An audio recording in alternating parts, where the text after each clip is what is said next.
Hey, what's up all? Wyatt Hertz back with some more Homefront action from the OnLive game service. Now this time we're on Lowlands, playing some Team Deathmatch, playing some Battle Commander. And if you noticed, I did throw a new intro that I threw together on this video. It won't be on the OnLive stuff. I just wanted to bring it out once. It's what I'm going to use for the PlayStation 3 content for the immediate future because I can't use that intro that integrates the OnLive logo, obviously, on the PlayStation 3 content. Right out of the gates here, you can see Cavi, Mr. Power Tube, coming in with his airburst, trying to push into our lines there, but we put him down pretty quickly. The Power Tubers are thick on the other team this round. There's 3 of them doing it that are out of control. And at some point, I'll just kind of bring some closure to this whole Cavi dialogue that I started last episode. I don't want to carry it on too long. Obviously, I'm not a fan of the playstyle, and that's really what it's all about.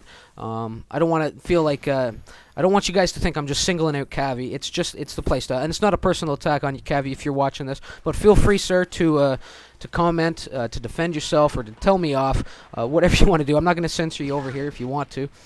Say your piece, you know. Anyway, let's get into the gun here. New gun for the channel as well. The M249. First time it's made an appearance in one of these videos. Really only one gun left that I'll use up on the channel. That I need to put up on the channel, which is the M110 Sniper. I hate that gun though. I hate the way it fires. I don't know what it is about it.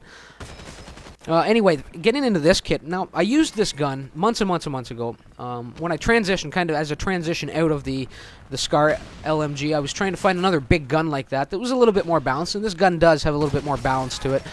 You know, the power of the gun is countered by kind of the recoil, the snap and pop that it has to it. And right here, there's Cavi air bursting me one more time with his tac reload, his ammo resupply. Maybe a boomer. I don't know what else he throws in there. I don't think it's a blast wave, however. But he comes in jumping and lobs one at my feet. And here he is one more time, jumping again. Off the mark that time. I put a couple bullets into him, got the assist before the team finished him off. Now, I just want to call this for a second. There's Aton following him up. Power Tuber number 2. You know, another notorious Power Tuber in the game on live. So I put a couple shots his way, and as I'm trying to come around here and circle around to get him, you can see up in the upper left corner, he does get stuck finally by red like roses, putting him down. So good job for him. And then he sticks Topster as well. Coming out of here though, Power Tuber number 3, Symbiont. So I put him down, and like I said, they were all right there. They are thick on the other team this round. And then I followed up with a kill on Reaper, but then wander into the enemy spawn here unknowingly and get put down, shot in the back, and finished off. So I do come back in the scope, but I want to go back to the 249. The kit is set up like this. I had some problems trying to figure out how I wanted to use it after I dusted it off, you know. I went through a couple of different loadouts. Started off with the ACOG scope, steady aim, and straight from the hip. I had gone for full stability, but I found myself, even when I was crouched on those longer ranges against somebody using a SCAR LMG or somebody using an ACR who can fire much more accurately and maintain more stability at those longer ranges when they're firing the gun full auto or with extended bursts, that I was having a lot of problems putting those guys down, because almost with the M249 you almost have to take these little pauses between your bursts, you know, just to let that crosshair settle back down on its target, let the recoil kind of dissipate, and then you can start shooting at them again. And it wasn't that I was off the mark, it was just I was getting put down because my opponent could fire much more accurately across longer time periods, you know, on full auto and stuff like that.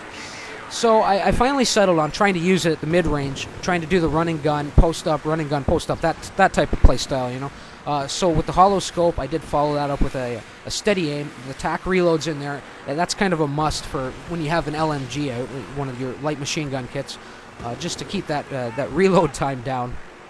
Especially if you're kind of an incessant, almost you know, compulsive reloader like I am. Always need to be hitting that button to reload, right? And lastly, now that's a knife, just to round it out, because I find that this gun, without the straight from the hip on it, in those close quarters, the spray from the hip is quite wild, you know, almost like an amplified recoil that the T3 AK has, you know. But the gun has power, you know, don't get me wrong, and there will be more footage to come with this weapon, because I really did, once I set it up like this, really did start to get a good feel for it and liked it a lot, you know. So coming in here, you will not some great flying, but I do get quite a few kills from the chopper here. And I have a good co-pilot in AHRLJ24. He has taken control of the chopper. The threat levels are dependent on him. You know, he did get the first mark, and it's good that he stuck around and actually continued to spot once he took control of the chopper. You know, a lot of guys, I've been abandoned many times, and then once that happens, if the co-pilot takes control of the chopper by getting that first mark, and then bails when, you know, things get a little tough or rough, or you start taking a little fire, there's nothing worse than that, because then I can't repair myself. I can't up my threat level any further, no matter how many people I kill, and I can't repair myself in the long run of things, you know. I do have a couple of terrible air suicides here. This one isn't too bad. I mean, if you look down, that little, that devious-looking hydro pole sticking out of that tree, jutting out of that tree, does take me out here shortly. And I'll tell you, it's not the first time I've crashed on that thing. That's a deadly little hydro pole, and I've seen other pilots hit it as well. So it's just in a good little spot there, you know. And then just an awful air suicide in the Apache to come, and just an awful flight in the Apache. When I do bring it out, I wish I could have just scrubbed it right out of the video, because it was that bad, you know.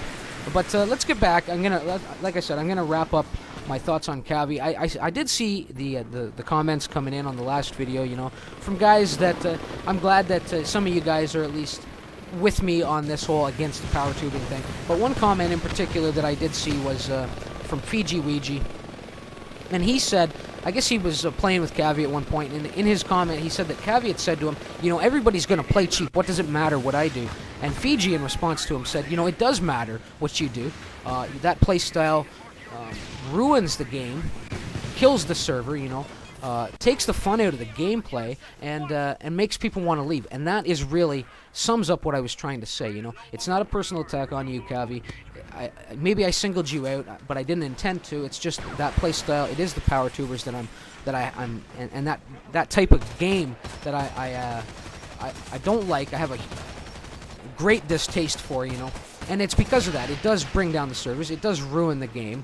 And, you know, I got a message from Cavi on live a couple days ago. He said that his stats got reset. I don't know if they have or not. I haven't played with him since then. But, Cavi, I'll say this to you, sir. If they have been reset, I hope that as you climb back up to that 75 this time, you do it a little bit more honorably. You take the opportunity to kind of flesh out those other aspects of your game. And if you do that, sir, I will certainly give you the retribution you deserve for it on this channel. But anyway, guys, the match is up, or the match is over. A pretty good round. And I'm going to put the whole Cavi thing to rest. I'll still address power tubing when I see it in the games, but just to single him out isn't fair to him. You know, it's not a personal attack on him, and I just want to clear that up. So anyway, a 27-6 for me. More technically, a 27-4 and 2 god-awful suicides. And let's get some mentions in here. Behind you with a 15-9, good round. Cavi, I'll give you a mention with your 24-5. Cooley with an 11-5, and J-Cavs a 10-4, and a lot of great players in there that deserve some kind of mention, you know. But I can't get to you all, so let me wrap this up, guys. I hope you enjoyed the vid. If you did, please leave a like or a comment. Subscribe to the channel if you're planning to come back. We get those subscriptions up a little bit further. I got a surprise, you know, a bit of an announcement for some of you guys, you know, that you might just enjoy. So try and spread the word if you are coming in here and you haven't subbed up yet. Please do, so I can, you know, get those numbers up just a little bit higher. And so, guys, until next time, remember Wyatt Hertz. Later.